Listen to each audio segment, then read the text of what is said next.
Hello everyone, I hope you all are doing well and I really wish you all the best. आपकी stock market की journey अच्छी जाए, आप अच्छे पैसे कमा पाओ guys. And thank you so much for watching my YouTube channel videos.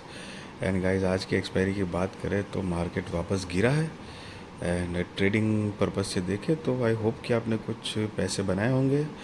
And yes guys, आने वाला एक नया IPO Deepak builders and engineers limited का।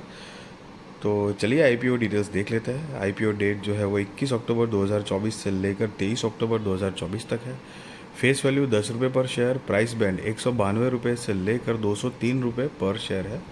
Lot size 73 shares and total issue size जो है 1 करोड़ 28 लाख 10 हज़ार शेयर्स, करीब 260 करोड़ 4 लाख रुपए कंपनी कलेक्ट करने वाली है इस टोटल इश्यू साइज से, जिसमें से 1 करोड़ 7 लाख जो शेयर्स है वो फ्रेश इश्यूज के माध्यम से आएंगे और उससे कंपनी 217 करोड़ 21 लाख रुपए कलेक्ट करेगी।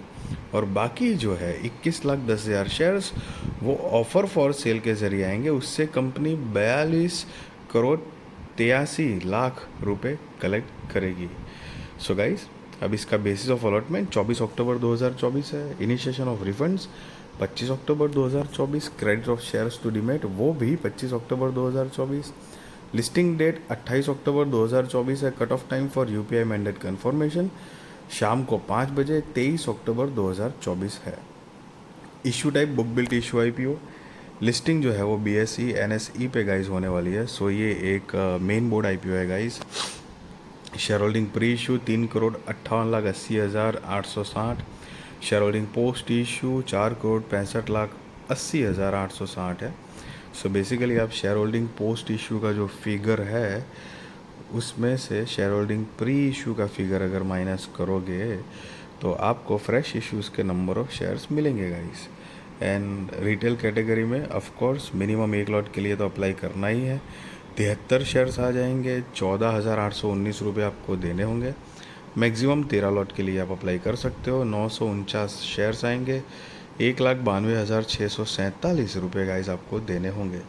एंड गाइज यहाँ पर आप देख सकते हो अकॉर्डिंगली SHNI एंड BHNI में मिनिमम मैक्सिमम कितने लॉट के लिए अप्लाई करना है, कितने नंबर ऑफ शेयर्स आएंगे और उसकी प्राइस लिखी हुई है। सो HNI का मतलब हाई नेटवर्थ इंडिविजुअल या इंस्टीट्यूशंस आप काउंट कर सकते हो। SNB स्मॉल एंड बिग के हिसाब से अलग अलग कैटेगरी बनाई गई है। Reservation QIB shares offered not more than 50% of the net issue. Retail shares offered not less than 35% of the net issue. And NII HNI shares offered not less than 15% of the net issue है guys. Promoters, the promoters of the company are Deepak Kumar Singhal and Sunita Singhal. अब उनकी share holding pre issue 100% है and share holding post issue 72.50% है। So guys ये एक strong थोड़ी holding ज़रूर है, मतलब आफ्टर आईपीओ इनकी होल्डिंग 72.50% की हो जाएगी। अभी सारा का सारा स्टेक प्रमोटर्स के पास ही है। अब कंपनी के बिजनेस की ब्रीफ आइडिया लें तो 2017 से इनकॉर्पोरेटेड है। Deepak builders and engineers India limited is a construction company specialising in administrative institutional and industrial buildings, hospitals, stadiums, in residential complexes, and other construction activities. The company has completed turnkey projects encompassing architectural, structural, civil, MEP, firefighting systems, public health services, IT systems, operation theaters, medical gas pipelines and landscaping.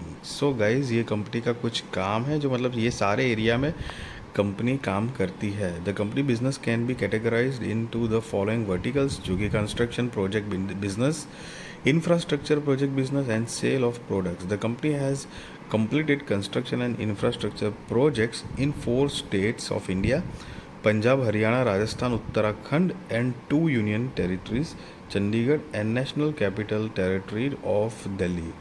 The company manages 12 projects including 7 EPS projects and 5 item rate percentage rate contracts. Within the ongoing projects, the construction portfolio consists of 4 hospital and medical college projects, 1 administrative and institutional building, and 1 industrial building. The company sorry, the infrastructure projects include 4 projects focused on upgrading, developing, and redeveloping railway stations and related work, as well as 2 road bridge projects related to rail over bridges. And guys साथ में company के कुछ financial दिए हैं, लेकिन वो और detail में हम नीचे देखेंगे ही. The company has experience in existing project with varying degree of complexity including 3D domes at Jange Azadi, Kartarpur Punjab, heritage walk at Golden Temple corridor, Amritsar Punjab, and fire ramps in specialised steel structure at AIIMS Delhi. अब साथ में competitive कुछ strength है. And June 2024 मतलब जून 30 2024 के हिसाब से 632 permanent employees है. एंड साथ में 2129 कॉन्ट्रैक्ट लेबर्स है कंपनी के पास. सो गाइज अभी तक ना कंपनी का जो प्रोफाइल है काफ़ी स्ट्रॉन्ग दिख रही है. अब देखते हैं फाइनेंशियल बेसिकली क्या है. सो यहाँ पर 31 मार्च 2022, 23, 24 और जून 2024 के फाइनेंशियल्स दिए है गाइस ये सारे फिगर करोड़ में है. और रिसेंट वाला जो है जून 2024 वाला वो हम काउंट नहीं करेंगे क्योंकि वो फुल ईयर का नहीं है. तो ईयर ऑन ईयर बेसिस पे हम काउंट करते हैं कि कंपनी ने क्या प्रोग्रेस किया हुआ है. सो 31 मार्च 2022 के अकॉर्डिंग कंपनी के पास टोटल असेट 322 करोड़ रुपए के आसपास थी, जो कि 31 मार्च 2024 में बढ़कर 558 करोड़ रुपए के आसपास हुई है. रेवेन्यू 364 करोड़ रुपए से बढ़कर 516 करोड़ रुपए के आसपास. प्रॉफिट आफ्टर टैक्स 17 करोड़ रुपए से बढ़कर 60 करोड़ रुपए के आसपास. नेटवर्थ 70 करोड़ रुपए से लेकर 141 करोड़ रुपए के आसपास. रिजर्व्स एंड सरप्लस 48 करोड़ रुपए से बढ़कर 124 करोड़ रुपए के आसपास. टोटल बोरोइंग्स 79 करोड़ रुपए से बढ़कर 153 करोड़ रुपए के आसपास हुई है. सो गाइस कंपनी का जो बिजनेस प्रोफाइल है वो भी एक डिसेंट लेवल का है, not so nice not so bad. और यहाँ पर आप देख सकते हो अमाउंट इन करोड़ लिखा हुआ है. एंड साथ में कंपनी मतलब रेवेन्यू, सेल्स, मतलब profit after tax, net worth, reserves सारी चीज़ें ग्रोइंग मोड में है.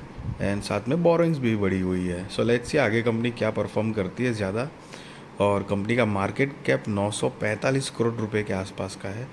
सो गाइस ये एक माइक्रो कैप टाइप की कंपनी है, इस बात का थोड़ा ध्यान रहे. और ROE 8.48%, ROC 8.97%, debt to equity 0.91, RONW 9.57%, PBB 4.68 and PAT margin 13.52 है. EPS pre IPO 16.84, post IPO 12.2, PEX pre IPO 12.06, post IPO 16.63 है. और ये जो नोट है वो बेसिकली उन्होंने EPS pre IPO and post IPO कैसे कैलकुलेट किया है उसके बारे में बताया हुआ है. अब कंपनी का अगर ऑब्जेक्ट ऑफ इशू देखें, मतलब IPO लाने के रीजंस, तो यहाँ पर कुछ बेसिकली 3 रीजंस दिए गए हैं. रीपेमेंट, प्रीपेमेंट इन फुल और part of certain borrowings avail by the company, funding of working capital requirements of the company and general corporate purposes. So guys, just be responsible trader, be responsible investor, value your money. I really wish you all the best. आपका stock market की journey अच्छी जाए, आप अच्छे पैसे कमा पाओ.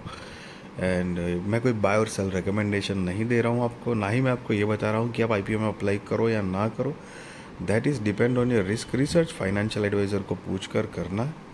And yes guys, video अच्छी लगी तो ज़रूर लाइक शेयर सब्सक्राइब करिए. आपके सारे कॉन्टैक्ट के साथ भी मेरी वीडियो चैनल शेयर करिए ताकि उनकी भी स्टॉक मार्केट की जर्नी और भी ज़्यादा कॉन्फिडेंट, सक्सेसफुल और अवेयर हो पाएगा. Guys thank you so much for watching this video.